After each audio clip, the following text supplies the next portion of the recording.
Olá você, bem-vindos a mais uma edição de Mapa Mundi Turismo e Negócios Globais aqui na sua TVU, você sabe, Canal 11, sempre programas exclusivos todos os sábados às 14 horas. Você está no Facebook, entra no Facebook da TVU, transmissão ao vivo, tvuplay.tv.br e no nosso portal mapamundiweb.com, todos os canais ao vivo e digitais para você interagir conosco. Está no ar mais uma edição de Mapa Mundi para você.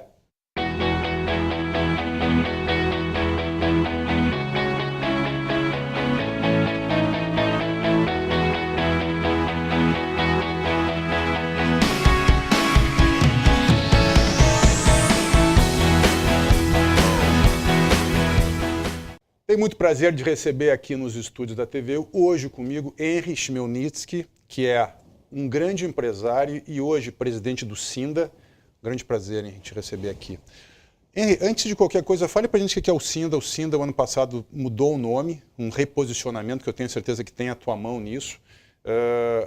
E através disso eu quero introduzir daí uma conversa bacana contigo sobre o mercado de hotelaria, de gastronomia, a visão do Brasil. Você é um cara que viaja muito, esteve em Madrid há pouco tempo no Festival Internacional de Turismo. O Abdon esteve aqui comigo e me comentou que vocês estiveram juntos. Enfim, queria que primeiro de tudo me falasse um pouco o que é o Cinda e como é que vocês estão posicionando o Cinda no momento tão complicado da cidade de Porto Alegre, tão complicado no Rio Grande do Sul, tão complicado no Brasil, ou seja, os buracos cada vez maiores e vocês, heróis, tentando agregar empreendimentos novos, gastronomia nova, técnicas novas, inovação. Como é que se faz isso nesse momento tão complicado, Henrique? Henrique, primeiro, obrigado pelo convite. É um enorme prazer estar aqui contigo e com teus espectadores. Decidimos rejuvenescer um sindicato que tem 47 anos, né? E a marca Sindipoa, ela não representava, inclusive, a área de atuação a qual o sindicato está feito. Então, hoje ele segue uma linha da própria CNC, da Confederação Nacional do Comércio, e ele é o Sindicato da Hospedagem e Alimentação de Porto Alegre e região, porque nós vamos até São Leopoldo. Passamos por Viamão, passamos por Gravataí, e esse, por sinal, essa mudança de valorizar áreas que antes, elas, quando tu fala de Sindipoa, tu estás falando de Porto Alegre. De Porto Alegre, e está deixando de lado, e não por coincidência, e não por... Mas nós temos que entender que muito próximo de nós tem operações extremamente importantes e de sucesso. É a grande Porto Alegre. Né? Perfeito. Então, hoje o Vila Aventura é uma referência. Está em Viamão. E não só é uma referência, mas consegue buscar respostas extremamente proativas numa economia que não é favorável. O Cinda, ele é focado em formação, em educação e representação política. Ou seja, primeiro, representação política, que é o objetivo natural de uma instituição como um sindicato patronal, mas nós damos uma ênfase muito grande à questão da formação de pessoas, educação. A receita de vocês ela é oriunda de associações, tanto da gastronomia como da hotelaria. A receita básica é das contribuições obrigatórias. Ah, vocês entram dentro do Sistema S. Sim, nós somos ligados ao Sistema S. E a nossa receita básica, a mais importante, é essa. O sindicato, ele há muitas e muitas gestões, ele é superavitário. É um sindicato com uma gestão... Ele é enxuto, na verdade, né? Ele é profissionalizado, a gestão é profissionalizada e de acordo com o orçamento que comporta. Mas eu quero voltar um ponto sobre o que tu trouxeste, Nós temos uma carência na sociedade de entender de que que as ações estruturantes e transformadoras é que vão ser a base, o alicerce para para essa mudança que nós vamos ter para o futuro. Aliás, vamos ter? Você está dizendo que vamos ter. Eu não sei se vamos ter. Esperamos ter, né? Como eu tenho um neto de 4 anos, eu enxergo e trabalho para que ele tenha. Tu vai perguntar se eu acredito que eu vou ter? Não, né? Provavelmente não. Mas, então, esses projetos que envolvem cidadania, que envolvem olhar a sociedade de uma outra forma, nós estamos extremamente ligados. Estamos ligados à Universidade Federal do Rio Grande do Sul, Ministério Público, ou seja, nós tentamos trabalhar de uma forma muito proativa nisso. Henry, você representa a hotelaria. Outro dia teve comigo aqui o do Intercity, o Alexandre Guenin, que é um grande nome. Me disse aqui, se você quiser, no mapamundioWeb.com você pode rever essa entrevista, que a hotelaria está passando uma crise. É notório isso. Gastronomia também, eu conversava, tem vários amigos meus que têm restaurantes em Porto Alegre, várias operações fechando. Como é que você, como empresário de base, você segue sendo master franqueado da Pizza Hut, certo? Ok, ou seja, você tem uma operação de uma marca da Pepsi, eu não sei como é que diz PepsiCo, como é que se diz? Não é ligado a... Ah, não é mais? Não, desde 97. Eu não sabia. A Pizza Hut hoje é separada? Não, ela pertence à IAM. A IAM é detentora das marcas Taco Bell, KFC e Pizza Hut. Nós operamos Coca-Cola, inclusive. Que interessante. Mas é um grupo americano. Sim. Perfeito. Bom, é maior que o McDonald's hoje. A IAM é maior que o McDonald's. Olha que interessante. Enfim, você opera como master franqueado uma das maiores redes de pizzarias do mundo. Você conhece muito bem o mercado. Como é que você projeta nesse momento de crise, mas acima de tudo você me dizia de cidadania? Quem sabe um dos grandes problemas na minha concepção do Brasil é que as pessoas, a sociedade, a cidadania não percebe o que está acontecendo. Ainda tem uma visão muito populista, que vai chegar um Messias, que o presidente A ou B vai fazer uma transformação, ele é que deu a casa, ele é que deu isso ou aquilo. Ou seja, a sociedade não está pronta para esse pulo do gato, esse gap de transformação, ação estruturante. Como é que isso impacta no negócio presente e como é que isso impacta no negócio futuro? Obviamente pensando também no investidor. Um investidor que vai fazer um hotel, que vai comprar um flat, que vai abrir uma franquia. É um momento que eu queria que você desenhasse para o telespectador do Mapamundi como é que você vê pela sua magnífica experiência na área. A nossa colonização, ela é um marco do que nós estamos falando. Né? Então, nós fomos colonizados com a visão assistencialista. Então, nós queremos que o Estado, nós queremos que um terceiro faça por nós.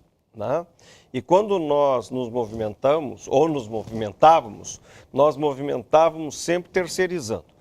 Eu gosto muito de dar um exemplo na área política, porque é muito fácil nós criticarmos todo mundo. Nós criticamos deputados estaduais, vereadores, governador, deputado federal, senador. Sabemos criticar bem. Perfeito. Agora, quantos empresários sérios, honestos, capazes estão lá? Então, eles delegam para terceiros. Sim, a sociedade delega. A sociedade delega para terceiros de uma forma extremamente cômoda, porque nem se lembrem quem votou ontem, né? A gestão do futuro.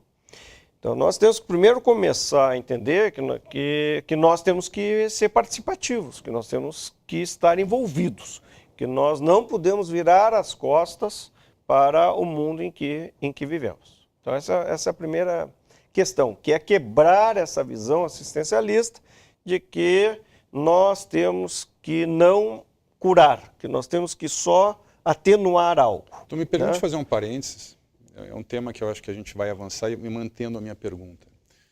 Eu estava até comentando ontem, eu estive em Bento Gonçalves a convite da Salton, que aliás é uma grande empresa, e nos próximos dias eu devo receber aqui o presidente da Salton, Daniel Salton, um trabalho espetacular que eles fazem. Eu comentava no caminho, que, agregando essa pergunta que eu fiz para você, da falta de cidadania, o posicionamento político, não é a favor de A ou de B, mas um posicionamento em prol do coletivo, nós temos como cultura medo de falar.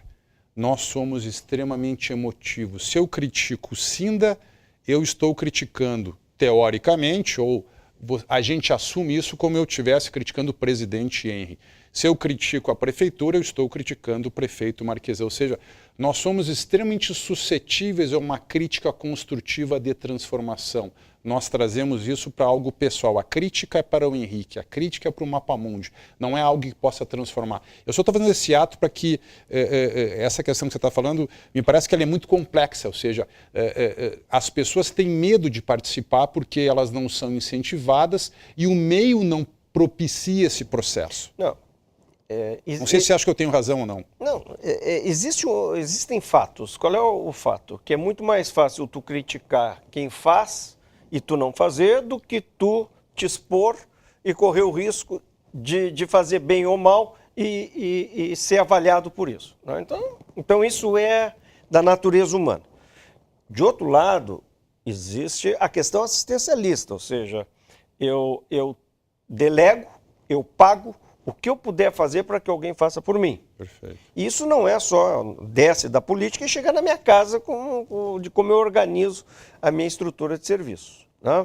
Agora, a crise que nós estamos vivendo, a hotelaria há anos com 40% de ocupação. Uma economia parada no sentido de que nós não temos indústrias, não estamos movimentando. Então, o nosso turismo não é um turismo de praia, não é um turismo convencional. O nosso turismo é mais de negócios.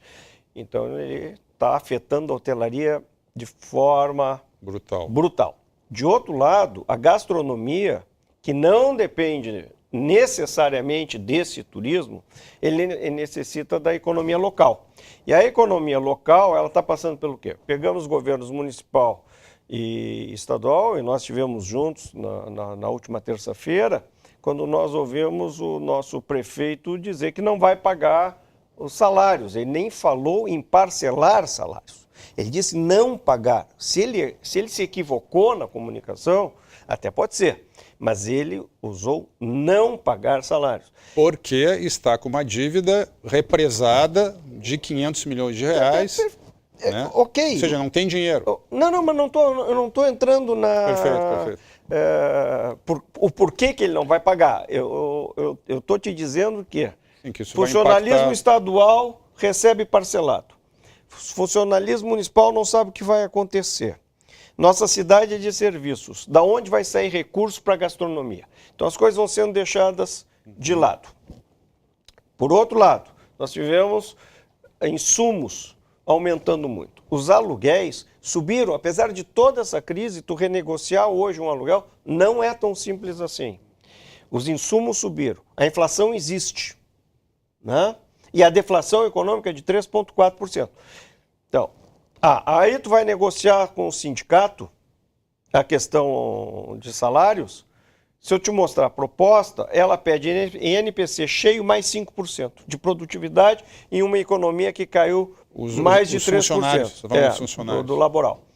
Então, este complexo, essa relação complexa, agregada à discussão da segurança, que a discussão da segurança pública, segurança pública, ela é muito mais a mídia, e, por favor, não estou dizendo que não exista problema com a segurança. Existe sim problema de segurança, falta efetivo, falta tecnologia, os presídios não têm todos os equipamentos que deveriam ter, mas nós tornamos via mídia social essa questão da segurança um medo coletivo. Mas não é real isso, hein?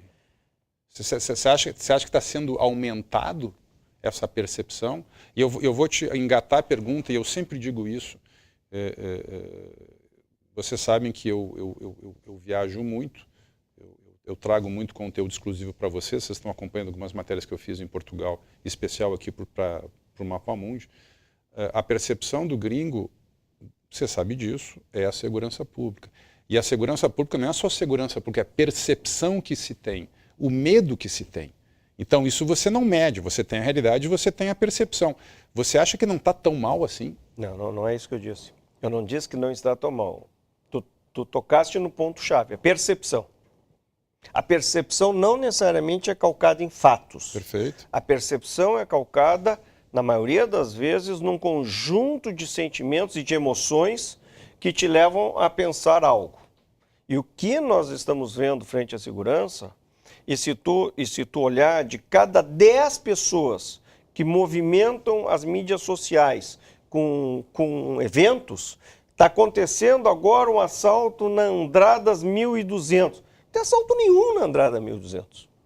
Mas está lá. Isso aqui já gerou um pânico coletivo. Não teve assalto. Ou seja, você está dizendo que isso impacta o movimento na loja, no hotel e na gastronomia. É essa a tua leitura?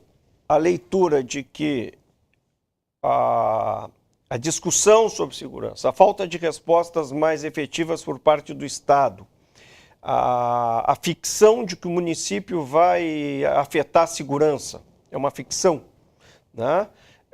Afeta, sim, as saídas noturnas, e nós temos que entender que tem outras coisas que mudaram.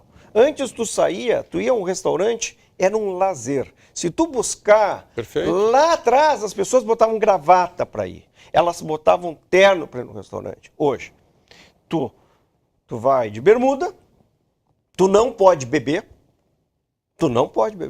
Então tu já tem que ter um aparato de movimentação, né? Aí tem a questão da segurança. Os valores, você concorda que os valores da alimentação no Brasil são caros? Comparando com o alimento internacional, a mesma Europa que você teve agora e eu também? Eu não te diria que o preço... eu te diria que a experiência é boa aqui. Nós temos uma gastronomia aqui muito boa. Melhorou muito. Uma gastronomia muito boa, né? Eu não te diria que a questão sim, empobrecimento versus preço, claro, o empobrecimento está muito maior do que a tua possibilidade de gestão de preço. Então, tu tem mais gente não podendo consumir. Portanto, de novo, a percepção de que o valor é alto aumenta. Sempre, claro. Perfeito. Claro.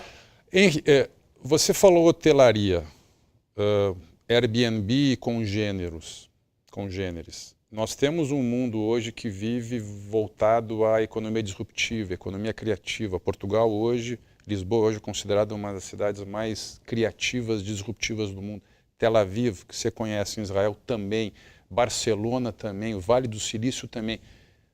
Porto Alegre é alguma coisa? Nós estamos nos posicionando para ser um player global e eu sempre pergunto para os meus convidados, nós temos um alto grau de inteligência de pessoas de absoluta capacidade nessa cidade, nesse estado. Por que nós seguimos nessa mediocridade de discutirmos o passado e não conseguimos avançar naquilo que o mundo está nos ofertando, que é transformar isso num bem-estar coletivo? A tua colocação ela é brilhante, Henrique. Nós temos algo que poucos têm. Nós temos a diversidade dentro de nós. Nós aqui temos quantas colonizações? Então, o exercício da tolerância em Porto Alegre ou no Rio Grande do Sul é uma bênção.